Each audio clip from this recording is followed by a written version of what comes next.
All our stories are created for entertainment purposes only. Story 2. Back in 2019, I was a high school senior, and my sister, who was 15 at the time, was a freshman. We lived with our parents, who had been married for 2 decades. My dad worked as a lawyer in Manhattan, and my mom ran a boutique in Queens. Our home was situated on the border of Queens and Long Island. Before I delve into the story, let me emphasize that my mom had always been a loving and involved mother. I cherished her more than anything in the world. Now, in 2019, both my dad and I started noticing some unusual behavior from my mom. She began spending time with much younger colleagues, indulging in expensive designer clothing like Chanel and Christian Dior, and even getting her lips done. She started taking frequent lavish trips to Europe, excluding both my dad and me, but occasionally taking my sister along. My dad grew increasingly concerned about the time she spent away from home. One day she claimed she had to stay late at work, but she didn't return home until 4 a.m. the next morning. That's when my dad decided to check her phone, and he discovered explicit messages with another man, and even videos of them engaged in intimate activities. A massive, explosive argument erupted between my parents. All I can remember is my dad asking her whether she wanted to be with this other man or stay with her family. She kept repeating, "I don't know," over and over again. Later, my dad came to me and disclosed what was happening, showing me some of the messages they had exchanged, and a part of a video that I wish I had never seen. It shattered me to witness her betrayal. At this point, my dad, who had been sober from alcohol for nearly 15 years, started drinking again. He came home drunk, slept on the couch, and I had never seen him in such disarray before. It was heartbreaking to witness this transformation because he had always been a well-put-together man, especially as a lawyer. A few days later, around 9 p.m., he said he was going to the bar to see some friends and would be back in a few hours. I went to sleep, but in the middle of the night, my mom woke me and my sister up, crying, and said we needed to go to the hospital. Unfortunately, my dad was driving drunk on the way home and had a head-on collision with a guardrail on the highway, going at 94 miles per hour. By the time we reached the scene, he had already been pronounced dead. In that moment, my entire world crumbled. I realized I had lost the most important person in my life, and I held my mom responsible for it. A strong hatred towards her welled up inside me, and I remained silent until his wake, which took place about 10 days later. During the wake, my mom introduced me to a man named John. Immediately, I knew it was my mom's affair partner because I remembered the name from the texts my dad had shown me. It was Johnny. My mom had portrayed him as a close friend. To make matters worse, I watched that guy kneel at my father's coffin and say a prayer over his lifeless body. After the wake, I unleashed all my anger on my mother. I called her every insult in the book. For the next 4 months, I tried to make her hate me as much as I hated her, but she never wavered. She told me she loved me every day and insisted that she'd always be there for me, which only fueled my frustration. About 30 days after my dad's funeral, she started openly dating Johnny. She couldn't even wait for her husband of 20 years to be laid to rest. At that point, I completely stopped talking to her, except when hurling insults her way.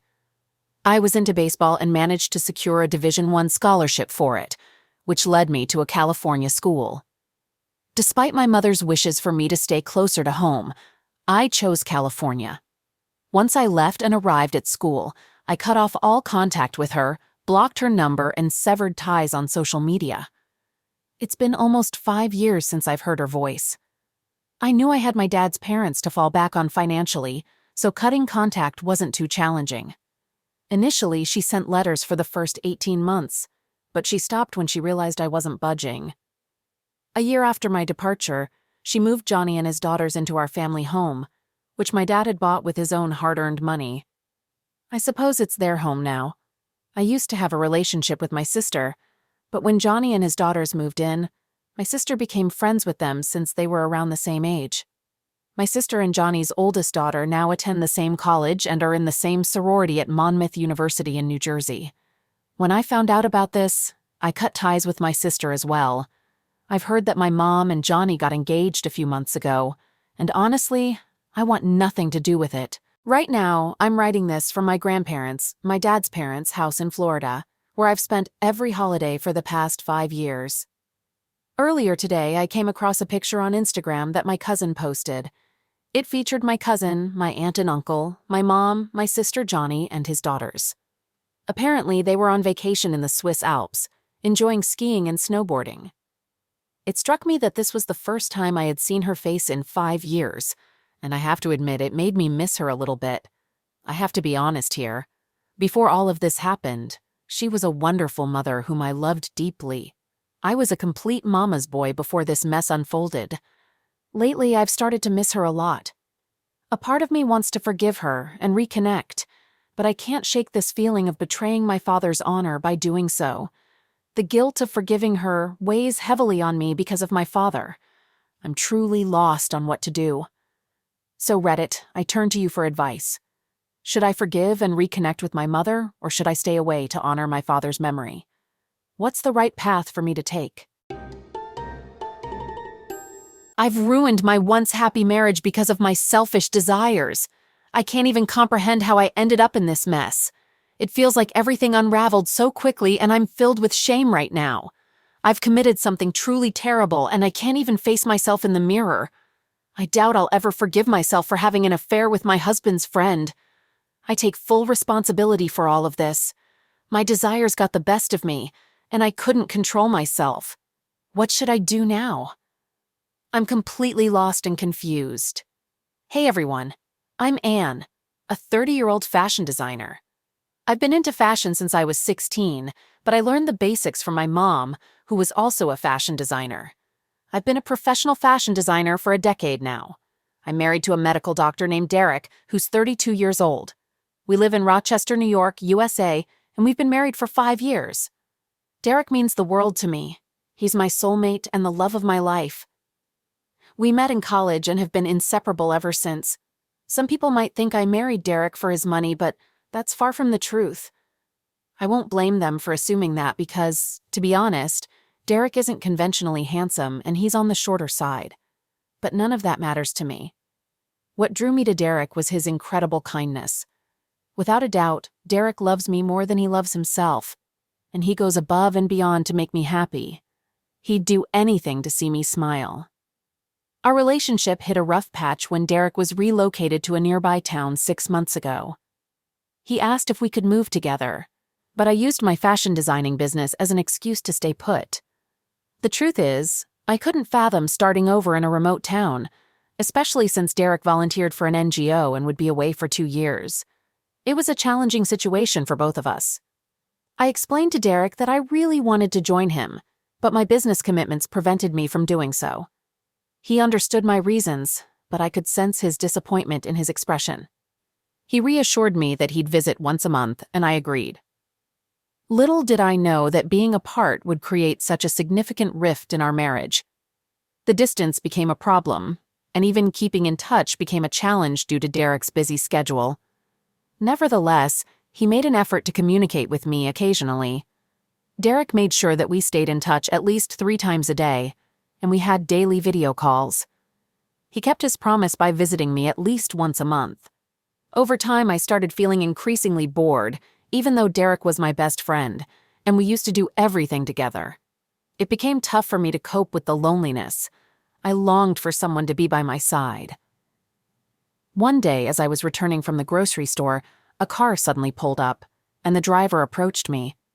His face looked familiar, but I couldn't quite place it.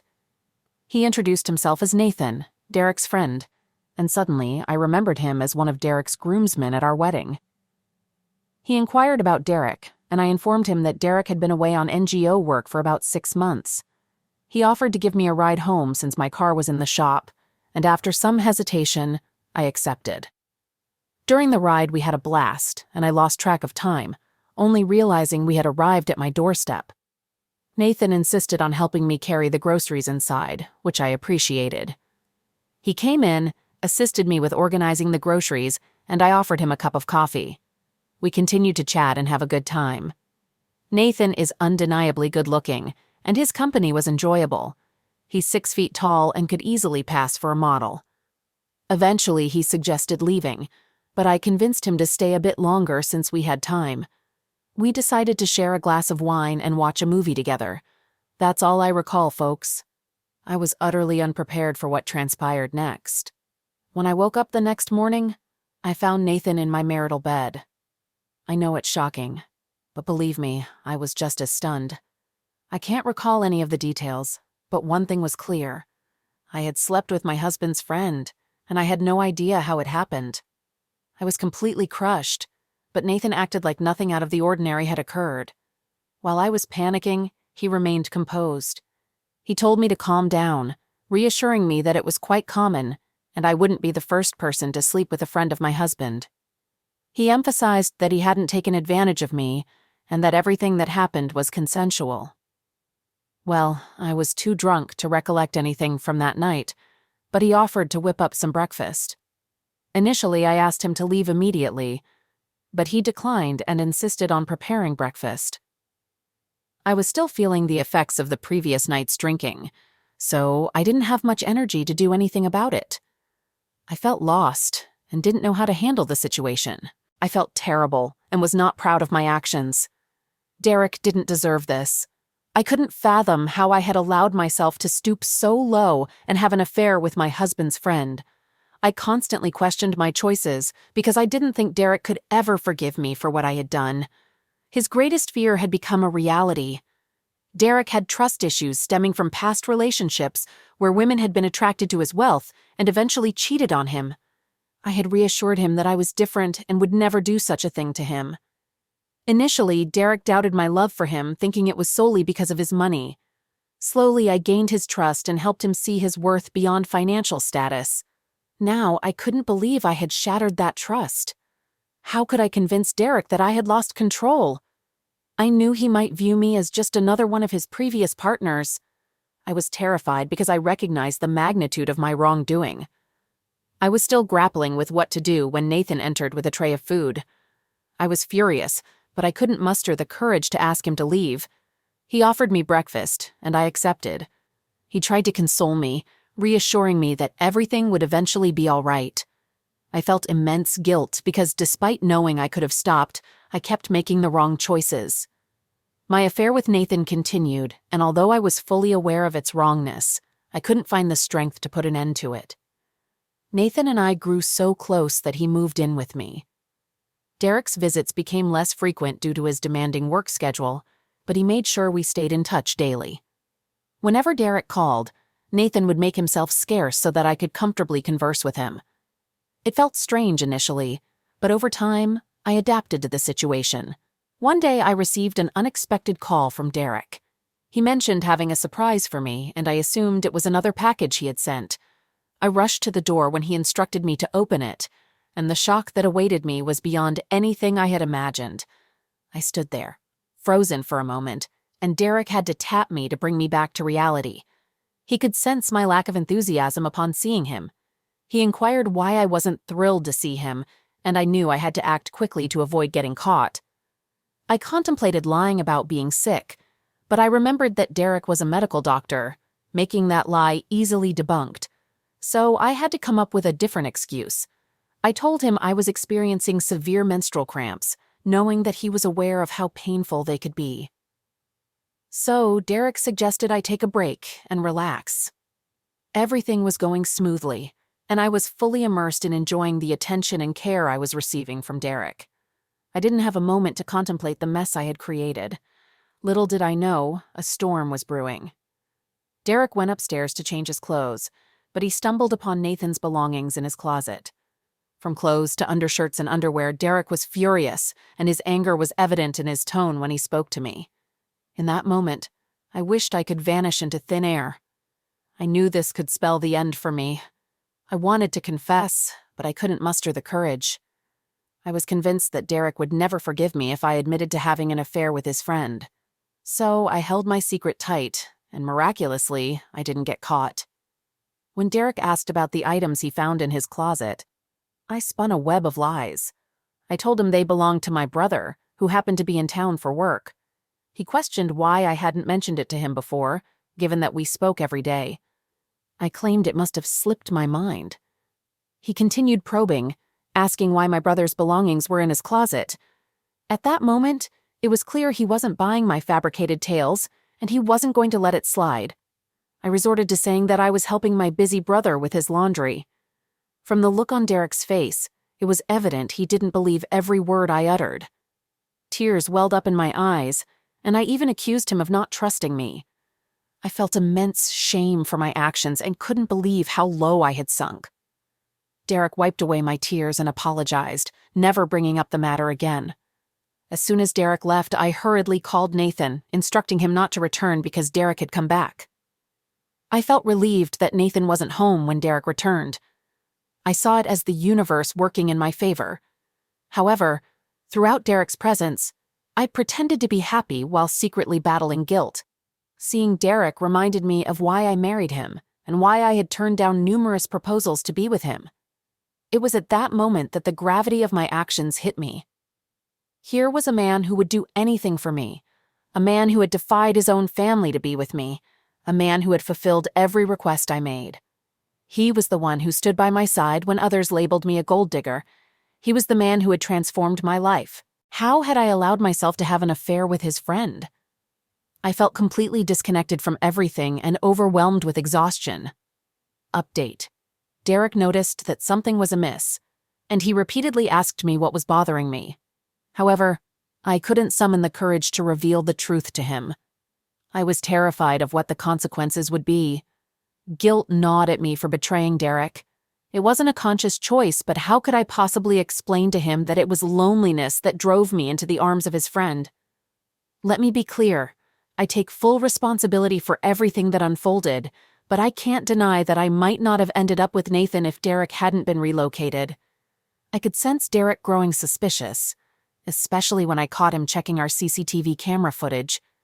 Thankfully, I was savvy enough to disable it whenever Nathan was around. Derek was keeping a close watch on my every move, even going through my phone, though I had erased all call logs and messages, which only fueled his suspicions. I suppose he was searching for concrete evidence before confronting me. His anxiety escalated when my brother failed to return. Remember when I fibbed to Derek about my brother being in town? Well, I had to concoct another story.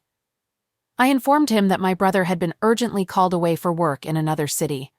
Before Derek left, he shared his plan to resign and open his own medical clinic, putting an end to his travels so we could start a family. Derek and I had always dreamt of having children, but due to his NGO commitments, it wasn't feasible. We agreed to wait until he was more settled, as he was determined to be an active part of our kids' lives. It was a mix of emotions for me. On one hand, I was overjoyed at the prospect of finally starting a family.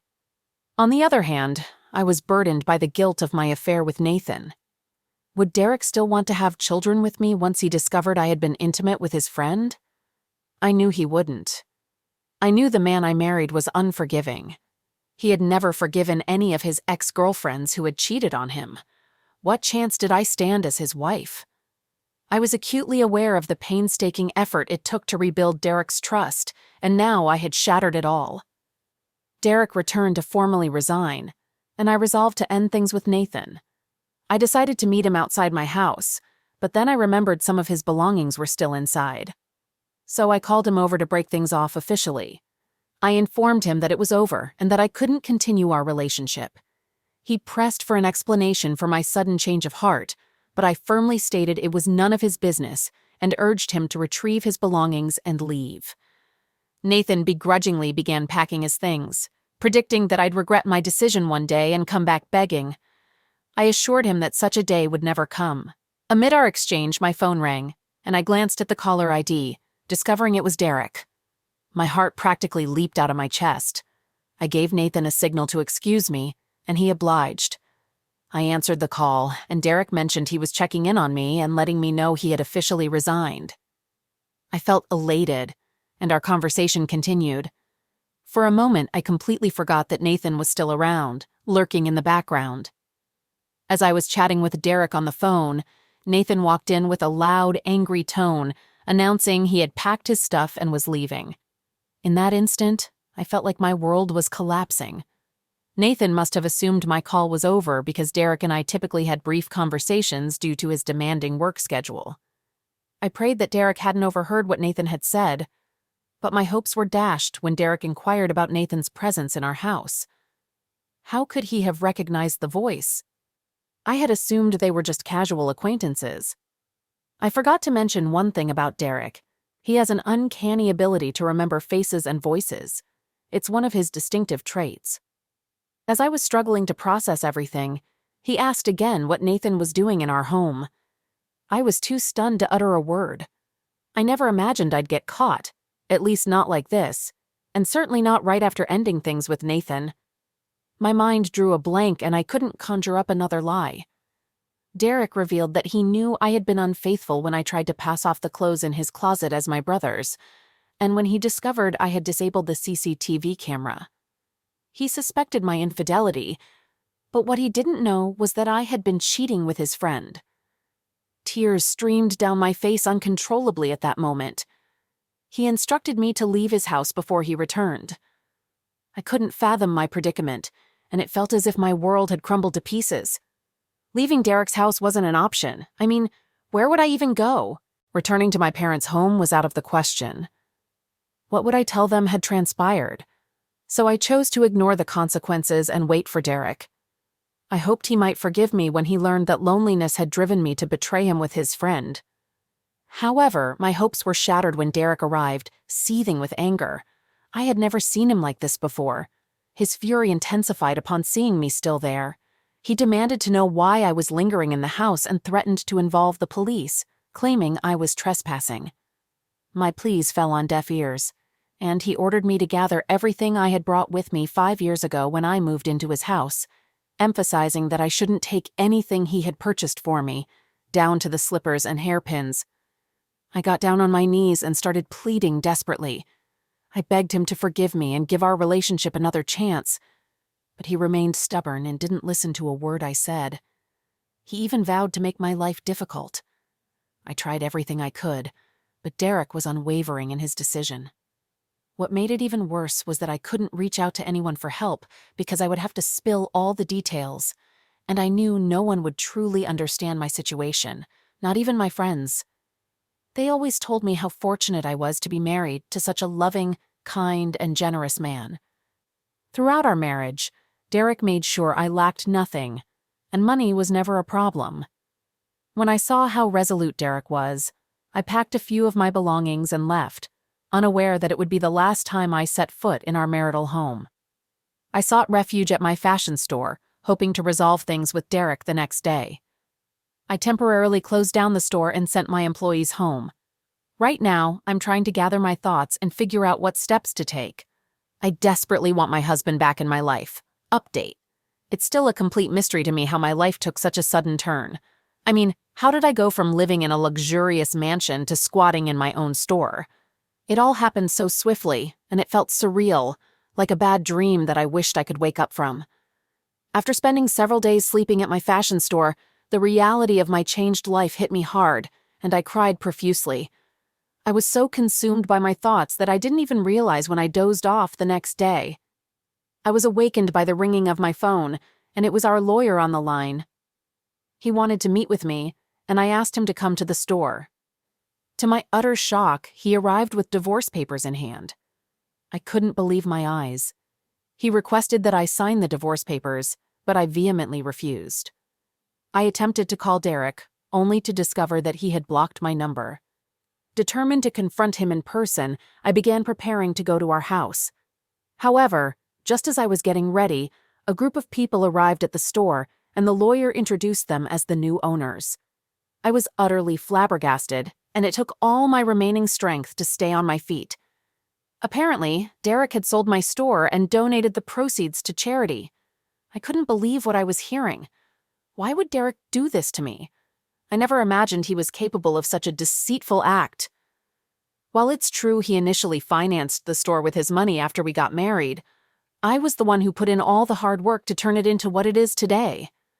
How could he simply discard all my efforts? His name was on the ownership papers, but I never once thought we'd end up in a divorce. The new owners of my store gave me a 24-hour deadline to vacate the premises. I felt fortunate at first, thinking I could use that time to convince Derek to forgive me and change his mind. I left the store and headed to Derek's place, but I was met with yet another shocking revelation. Derek had sold our house, and I was denied entry. That's when it hit me that I'd lost everything. I didn't have the luxury to wallow in self-pity because it was evident that Derek was determined to make things as difficult as possible for me. I made numerous attempts to call him, but my calls never went through. Eventually, I had no choice but to sign the divorce papers and accept that it was time to move forward with my life. I left the store and decided to stay at a hotel. However, I encountered another shock when my card was declined. It turned out Derek had struck again, wiping out everything from our joint account. We had opened that account together with my suggestion, as Derek earned more, and it allowed me access to his funds for shopping and such. That day, I experienced the most embarrassing moment of my life, with the hotel receptionist nearly making a scene. I had to leave before things got worse. Here I am now, folks, homeless, divorced, and without a dime to my name. I'll only receive alimony once the divorce is finalized. It hit me then that my life had truly hit rock bottom, and it was my own actions that had led me here.